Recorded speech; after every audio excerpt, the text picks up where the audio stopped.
kita semua. Selamat siang. Terima kasih atas waktu dan kesempatan yang telah diberikan kepada kami kelompok 1. Di sini kami akan memaparkan hasil kerja kelompok kami tentang agroindustri dan agribisnis.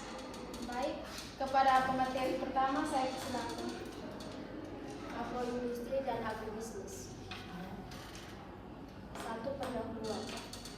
Sektor pertanian memiliki peran strategi dalam perekonomian nasional, tidak hanya sebagai penyediaan pangan, tetapi juga sebagai sumber pendapatan bagi sebagian besar penduduk di negara berkembang. Menurut data Bank Dunia 2023, sekitar 65% penduduk miskin di dunia bekerja pada sektor pertanian. Di Indonesia, berdasarkan data Badan Pusat Statistik 2024, sektor pertanian dalam arti luas menyerap sekitar 27,33% tenaga kerja nasional dan berkontribusi sebesar 13,45% terhadap produk domestik bruto atau PDB. Namun demikian, sektor pertanian menghadapi berbagai tantangan, terutama terkait dengan rendahnya nilai tambah produk pertanian primer. Menurut Austin 2021, negara-negara berkembang cenderung menjadi eksportir produk pertanian primer dengan nilai ekonomi rendah dan importir, menyebabkan terjadinya ketimpangan pendapatan antara negara maju dan negara berkembang. Di sini dia. Pengembangan agroindustri dan agribisnis menjadi strategi untuk mengatasi tantangan tersebut. Agroindustri dan agribisnis tidak hanya fokus pada kegiatan produksi pertanian, tetapi mencakup keseluruhan sistem yang terintegrasi melalui pendekatan ini. Produk pertanian dapat ditingkatkan nilai tambahnya sehingga memberikan keuntungan ekonomi yang lebih besar bagi petani dan pelaku usaha. Yang berikut latar belakang. Transformasi dari pertanian tradisional menunjukkan pertanian modern yang berorientasi pasar, melakukan pendekatan sistemik yang mengintegrasikan sebagai aspek mulai dari produk hingga pemasaran. Pendekatan ini dikenal dengan istilah agribisnis, dari produk hingga pemasaran.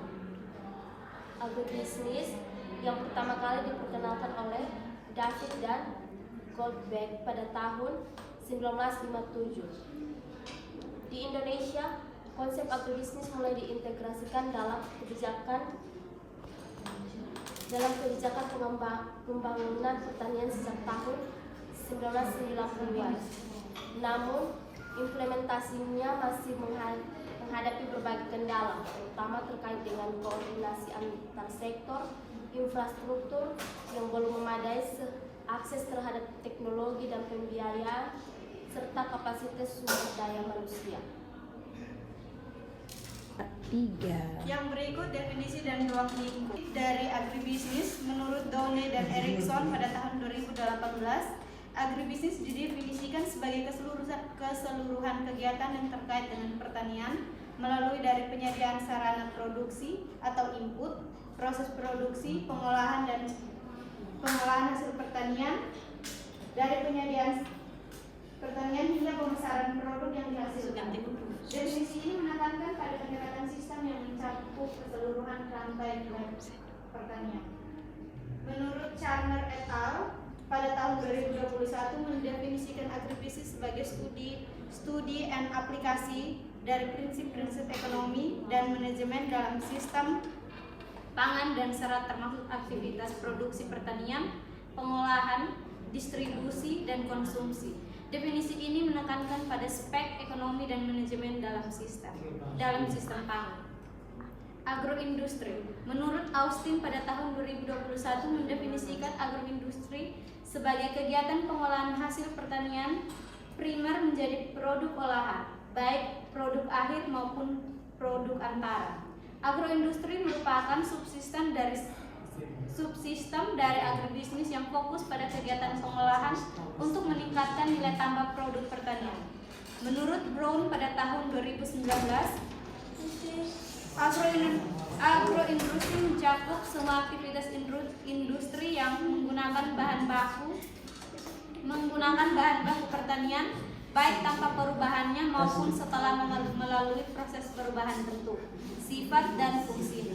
Agroindustri dapat mencakup industri hulu pertanian, misalnya industri pupuk, pestisida, dan alat pertanian, maupun industri hilir pertanian, misalnya industri pengolahan pangan, industri biofarma. Konsep dasar agribisnis. Yang pertama ada evolusi konsep agribisnis. Konsep agribisnis mengalami evolusi seiring berkembang teori dan praktik dalam bidang pertanian. Bidang ekonomi pertanian. Davis dan Boulder pada tahun 1957 dalam Serai tahun 2020 pertama kali memperkenalkan konsep agribisnis sebagai keseluruhan operasi yang melibatkan manufaktur dan distribusi suplai pertanian, produksi, pengolahan, dan distribusi komoditas pertanian. Menurut King et al.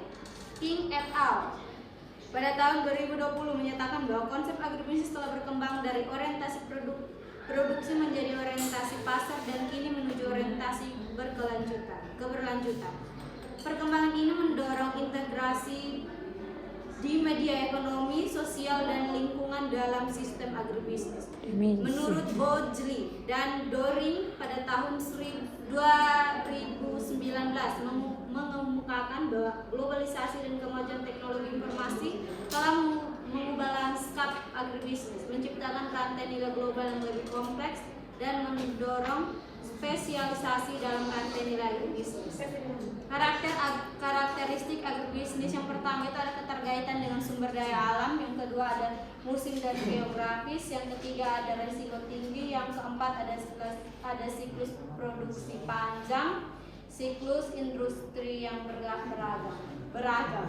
Selain itu, menurut Lowitz et al. Pada tahun 2020 menambahkan agribisnis modern yaitu orientasi konsumen, yang kedua integrasi teknologi, yang ketiga keberlanjutan.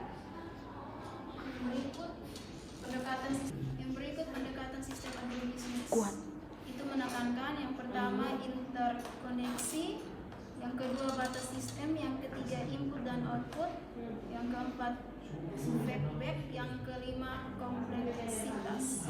Yang berikut karakteristik agroindustri itu yaitu yang pertama musiman, yang kedua mudah rusak, yang ketiga variabilitas, yang keempat keterkaitan dengan sektor primer.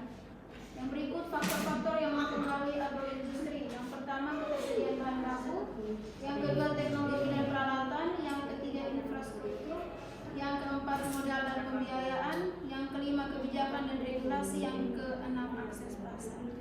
Hasil presentasi dari kelompok 1. Selanjutnya kita masuk sesi pertama untuk sesi tanya jawab. Kepada teman-teman yang ingin bertanya, kami persilakan. Jadi baik pertanyaan dari saya, apa hubungan antara agroindustri dan agribisnis?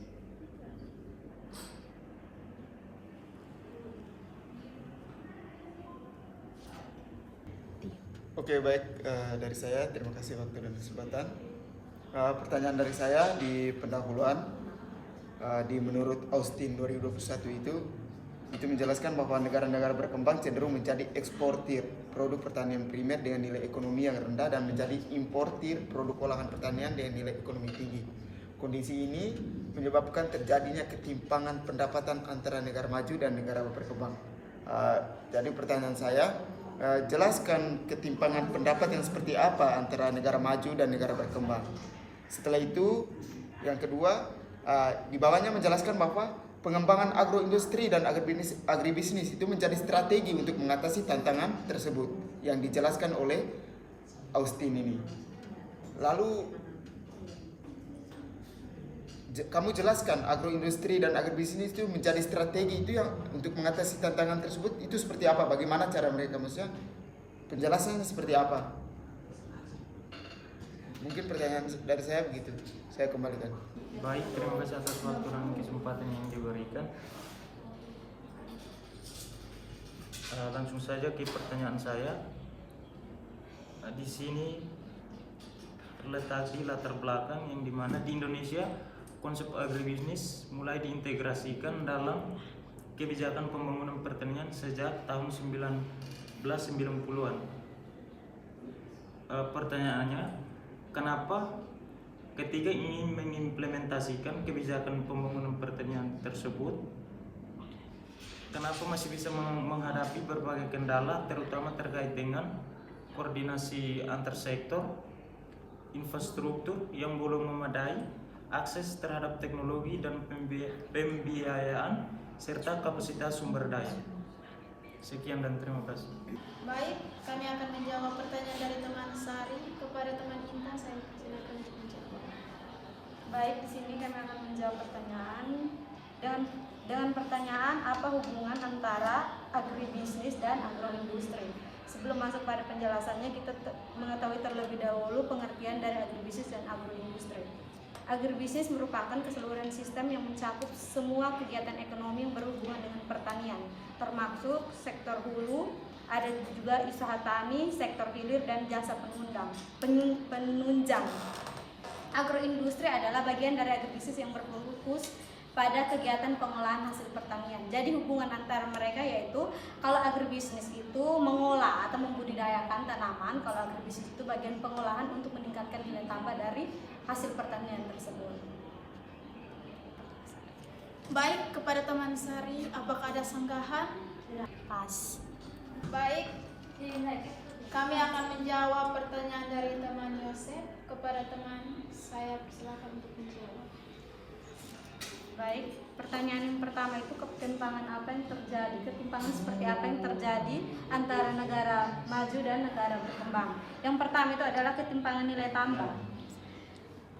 Yang berikut ada ketimpangan pendapatan, yang berikut ada ketimpangan teknologi dan kapasitas produk, yang berikut ada ketimpangan daya tawar dalam perdagangan, ada juga ketimpangan struktural dalam ekonomi global, yang berikut ada ketimpangan sustainabilitas ekonomi,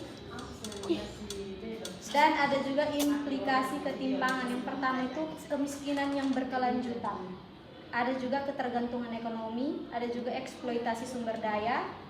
Ketimpangan ini merupakan tantangan struktural yang memerlukan reformasi sistem pengolahan global dan strategi. Terus yang berikut, apa strategi dari agroindustri dan agribisnis untuk mengatasi ketimpangan tersebut? Strategi yang perlu dilakukan dalam sistem pengembangan agroindustri yang pertama, industrialisasi berbasis pertanian, itu mengembangkan industri pengolahan hasil pertanian dalam negeri untuk menciptakan nilai tambah. Ada juga membangun pabrik pengolahan di sentra-sentra produksi pertanian. Ada juga mengadopsi teknologi pasca panen dan pengolahan yang sesuai dengan skala ekonomi lokal. Yang berikut masih di strategi pengembangan agroindustri, ada juga penguatan rantai nilai. Mengembangkan rantai nilai yang terintegrasi dari hulu hingga hilir, membangun kemitraan antara petani, pengolah, dan pemasar, meningkatkan koordinasi antara sektor untuk mengurangi kebocoran nilai ekonomi. Yang berikut ada peningkatan daya saing produk, meningkatkan kualitas dan standar produk olahan pertanian, mengembangkan produk bernilai tambah tinggi dan berdaya saing global. Ada juga menerapkan sertifikasi produk sesuai dengan standar internasional. Kebijakan yang berikut adalah kebijakan protektif dan promotif, memberikan insentif pajak untuk industri pengolahan hasil pertanian, menerapkan tarif progresif pada ekspor bahan mentah, memberikan subsidi dan dukungan untuk pengembangan agroindustri lokal, reformasi kelembagaan, memperkuat kelembagaan petani seperti koperasi dan asosiasi. Ada juga mengembangkan lembaga penelitian dan pengembangan teknologi pertanian, dan juga membangun lembaga keuangan yang mendukung pengembangan agroindustri. Ada juga strategi teknologi dan inovasi, transfer dan adaptasi teknologi, digitalisasi agribisnis. strategi pengembangan sumber daya manusia yang berikut. Ada juga peningkatan kapasitas petani dan pelaku usaha, memberikan pelatihan kewirausahaan dan manajemen usaha, meningkatkan keterampilan pengolahan produk pertanian, mengembangkan pendidikan vokasi berbasis agroindustri.